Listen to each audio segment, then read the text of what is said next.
uma dúvida que vários casais têm e poucas pessoas explicam. Hoje nós vamos comentar sobre contratar um bar especializado ou o pacote de bebidas do seu buffet de eventos. Bom, aqui no Recanto nós oferecemos vários serviços inclusos numa solução completa.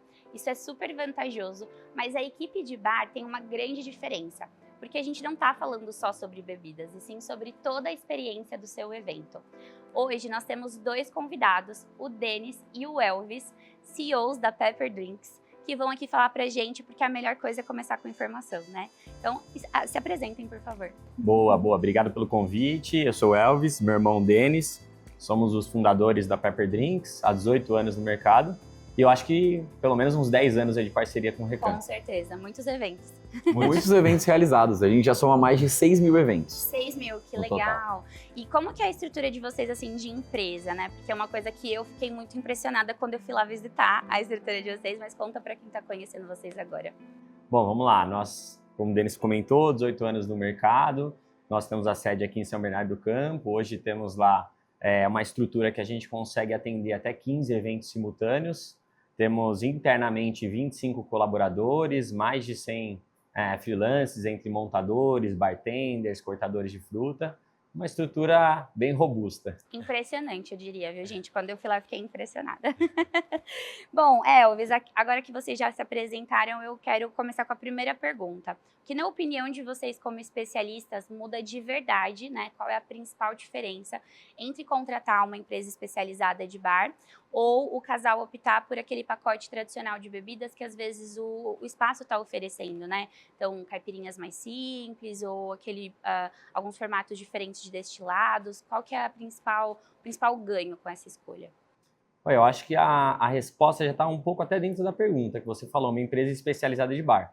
A gente vive bar 24 horas por dia, a gente viaja para ter referências, estuda as ideias, novos drinks.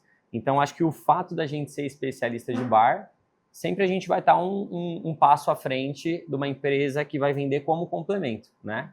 Porque, no final das contas, eu acho que um espaço, geralmente, ele vai se importar mais com a gastronomia, né? E o bar provavelmente vai ser o complemento. Então, eu acho que a gente é especialista em entregar isso e, mais do que isso, a experiência, né? Em personalizar, em criar algo que faça sentido, de fato, ali para os noivos, para os contratantes e para os convidados, né? Então, eu acho que seria o ponto principal, né? No nosso ponto de vista, o bar ele é um complemento da festa e ele tem que ter uma conexão direta com o evento de um modo geral, seja ele qual for, pode ser um casamento, um aniversário ou um corporativo. Então a gente sempre busca fazer essa conexão para satisfazer os nossos clientes, que são os contratantes, mas impressionar os convidados deles, porque se a gente for pensar numa festa de 200 pessoas, a gente tem 200 potenciais clientes ali, 200 pessoas que vão estar visualizando aquele serviço contratado pelos contratantes, né, ou noivos, enfim, ou a empresa que seja.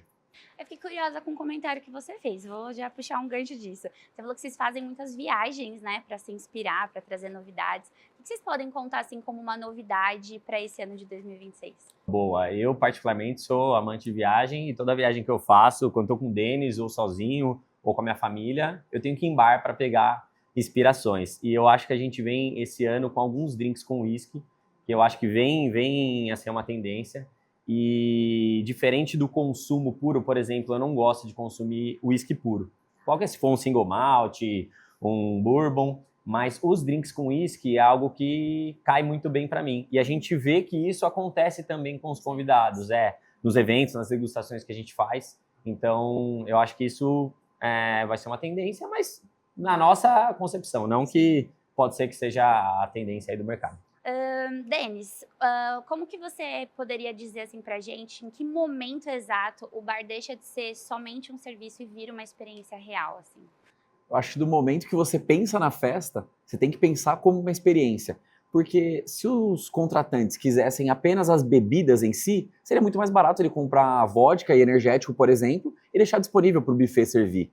Eu acho que o bar ele é uma experiência de coquetelaria. Então, quando você contrata um bar, você tem que ter a conexão da equipe, os drinks, tudo linkado ali com o evento. Então, no meu ponto de vista, a experiência ele é do primeiro momento que você decide fazer o evento. A partir da hora que você quer um bar para os seus convidados, e não somente 2 drinks montados ali, um vodka energético, por exemplo, ou um whisky com água de coco, você quer uma experiência. Então, a partir desse momento, acho que o contratante ele definiu como experiência.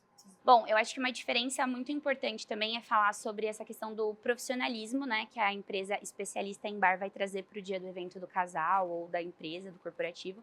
Então, assim, acho que uma diferença muito importante é dizer sobre a equipe, né, que vocês atuam nos eventos. Então, como que funciona essa classificação dos profissionais que vão atuar em cada festa? Boa, ótima pergunta. Lá dentro da Pepper nós fazemos as contratações dos profissionais. O primeiro ponto é que a gente não contrata bartender, a gente contrata o profissional que tem vontade de ser um bartender, porque ele passa por um processo até ele fazer dentro. Então, primeiro ponto, ele faz um treinamento, tem todo um manual de normas, condutas dentro da empresa. Se ele está dentro desses critérios, ele vai iniciar como um barback, que é um repositor de bar. Ele deu certo como barback, ele leva jeito, ele faz um novo treinamento para que ele consiga executar os drinks. Nós temos vários drinks autorais na nossa carta, então mesmo que a gente pegasse um profissional que já é bartender, que não é o caso, não ia adiantar, porque hoje 80% praticamente da nossa carta é de drink autoral, e aí ele não conseguiria executar, né? E o fato da gente não contratar bartender, não estava na pergunta, mas já colocando isso, é pelo fato dos vícios, né? O cara que já é bartender, ele dependendo vai querer fazer do jeito dele, ele não vai querer usar um dosador porque ele já sabe que ele consegue contar certinho ali as medidas, e isso faz com que a gente não consiga padronizar o nosso serviço. Então, pegando um cara do zero, faz muito mais sentido para a empresa. Quando a gente vai falar de equipe, o Elvis focou bastante na equipe de bar na operação, mas a gente divide o nosso serviço em 3 partes, porque nós temos a equipe de montagem, e eles têm o treinamento adequado para montar os bares, posicionar, deixar todo o material pré-preparado para quando os bartenders chegarem. A gente tem uma segunda equipe que corta as frutas, condiciona e coloca nas caixas térmicas, e o bartender que chega somente 2 horas antes do evento.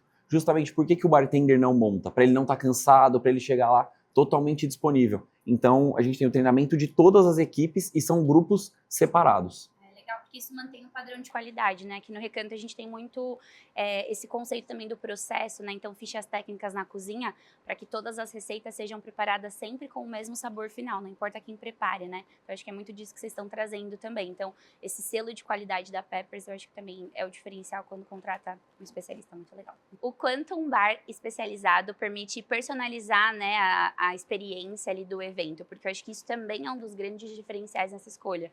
Então, acho que quando você tem um pacote já pré-determinado, isso já te impede de ter mais características ali, né, que conectem com o que você acredita ser bom, assim como você comentou do whisky. Então, como que funciona essa personalização? Total, eu acho que a personalização é mega importante para que a gente consiga atingir o objetivo principal, que é entregar a experiência que o contratante busca para o evento dele. Então, dentro da Pepper, nós temos alguns pacotes iniciais, até para dar um norte para o cliente, mas ele fica à vontade lá para personalizar. Se ele quiser fazer uma carta do zero, por exemplo, eu quero um menu com gin tônica, 2 drinks autorais de vocês e uma caipirinha X. A gente consegue montar isso do zero, que eu acho que é o que faz mais sentido para a entrega ser da forma que os convidados, que o contratante imaginou. Mas a personalização, acho que não é só dos drinks, né? A personalização também é do bar, a personalização pode ser do uniforme, pode ser do menu. Então, isso tudo é levado em consideração. Porque, por exemplo, não faz sentido eu levar para um espaço de campo um bar, sei lá, mega moderno. Porque o espaço de campo, dependendo, vai buscar algo mais rústico e tal. Então, lá dentro da Pepper, nós temos um portfólio com mais ou menos, acho que uns 12 ou 15 bares, né, Denon? Diferentes, para que a gente consiga atender não só a personalização do menu, mas também do visual do bar, equipe. Essa do visual eu não sabia, é uma novidade para mim. Então dá para escolher até o uniforme da equipe. Dá para escolher, dá para escolher. E eu acho que pode ser que faça mais sentido ali pro evento, né? Pode ser não, tenho certeza que... Isso pra gente é muito fácil, porque a gente respira bar. Então, eu diria que a maior parte das personalizações possíveis a gente já fez em algum momento. Então, no máximo, você vai pegar algo que a gente já fez e vai ter uma adaptação. Então, o cliente pede uma referência, eu consigo mandar umas 10 para ele poder escolher dentro do que ele imaginava, porque muitas vezes a pessoa tem um sonho, mas ela nem sabe exatamente o que ela quer. Então, a gente consegue nortear o cliente com a informação certa, né? Então, se ele fala, eu quero um drink que seja roxo, mas que tenha, sei lá, refrescante. A gente vai ter umas 10 opções que nós já fizemos, e vai falar, isso aqui é legal, e ele pode ir no nosso bar, fazer degustação, entender. Isso falando de sabor, né? Fora de personalizações, como o Elvis falou, de decoração, de design de bar, entre outras. Puxando esse gancho da degustação que você falou agora, as pessoas costumam fazer degustação antes de contratar o pacote? Ou na maioria das vezes que vocês fecham, é pela confiança na marca mesmo, indicações, como que funciona? Hoje, 30% dos nossos clientes, eles vão até o escritório fazer degustação. Tá. O restante Minoria. é a minoria. O restante é confiança, indicação, acho que credibilidade, o nome do mercado, que ajuda muito ao convidado, ao cliente, ele negociar tudo pro WhatsApp e fazer o contrato por ali mesmo. E nós temos muitos contratos que a pessoa já estava de convidado na festa, né? Sim. O casamento do primo, do amigo. Então a pessoa já foi em 2, 3 festas, ele, pô, já conheço, já sei mais ou menos o que eu quero. Essa Então é a melhor facilita, degustação que tem, né? Marketing boca a boca, né? O dia do evento funciona bem. Mas aí tem o risco, por exemplo, do oposto, né? Às vezes o casal não vai degustar o pacote de bebidas que está sendo oferecido ali para ele como uma cortesia, vai confiar da mesma forma, mas pode acabar se frustrando, né? E acho que esse medo, esse risco, assim, o que vocês aconselhariam o cliente? Eu acho que nesse caso é imprescindível fazer a degustação. Porque, por exemplo, você pode ter um menu lá com drinks mais conhecidos, né? Gin tônica, Moscow Mule, Aperol Spritz, Negroni, né? Tem N formas de preparar esses drinks, né? E além disso, a qualidade dos materiais que vão ser utilizados, né? A gente tem gin hoje de R$10 no mercado, como tem gin de 100, 200, 300. Então é muito importante, eu acho que esse ponto da qualidade das bebidas e, lógico, a forma que você vai fazer o drink, que aí é onde entra o lance do treinamento e tal, né? Que aí é o que vai entregar uma experiência, acho que mais adequada, porque eu mesmo já tomei drink que eu gosto, mas estava mal preparado e aí não fica legal, né? A quantidade de gelo que vai no drink, a mistura, o ingrediente que vai primeiro, que vai depois, a finalização, que muitas vezes é a decoração do coquetel, tudo isso acho que vai influenciar, e aí sem uma degustação ou sem estar de convidado numa festa para ver essa experiência é difícil avaliar. Quais são os custos ou limitações que costumam não ficar claros, assim, quando o casal tá contratando esse bar meio que do pacote incluso, assim, uma coisa meio que de brinde? Eu acho que o primeiro ponto que você tem que ver como limitação são os coquetéis que fazem parte desse pacote. Para você ter uma comparação entre um e outro e entender exatamente o que você está contratando, acho que você precisa primeiramente saber quais drinks compõem e as marcas das bebidas. Um segundo ponto é que, se a gente for analisar, não existe almoço grátis. Esse custo ele vai estar talvez em outro lugar que não está talvez diretamente visível, né? Mas sempre tem um custo, porque se a gente for pegar, são itens consumíveis. Então ele vai estar em algum ponto dentro do pacote ou do serviço contratado. No nosso caso mesmo, se o cliente falar, pô, eu quero fazer um upgrade para uma vodka mais cara, não tem como não adicionar o valor, porque é custo envolvido. Tem algumas coisas que a gente tem como benefício que a gente pode usar como cortesia ou como brinde, mas itens consumíveis é muito difícil. Pra gente encerrar, quais são os 5 coquetéis preferidos com mais saída nos eventos? Boa! Eu acho que em quinto lugar eu coloco o gin tônica. Quarto, Moscow Mule. Em terceiro, Negroni. Em segundo, Fitzgerald. Em primeiro, tenho que convidar os clientes do Recanto para ir lá fazer uma degustação e conhecer um drink autoral nosso que é sensacional. É o primeiro da degustação e eu tenho certeza que eles vão amar. Como que chama? Eu falo ou não falo? Daiquiri. Muito bom. Pepper Daiquiri, isso aí. Obrigada, gente. No fim, o importante é entender que cada serviço tem um papel diferente no seu evento. O pacote traz praticidade, facilidade e segurança. Isso também é essencial. Já o bar é um serviço que já tem mais ritmo, interação com os convidados, né? E dita o ritmo da festa. E quando o casal entende essas diferenças, acho que fica muito mais claro para ele também escolher, tomar a melhor decisão. Aqui no Recanto, nosso papel é exatamente esse: guiar vocês para essas escolhas com parceiros, né, maravilhosos que vão fazer desse dia um dia inesquecível. Bom, quero agradecer a participação de vocês. Quero ir lá provar esse drink maravilhoso. Há muitos eventos no Recanto. Obrigada. Saúde. Saúde.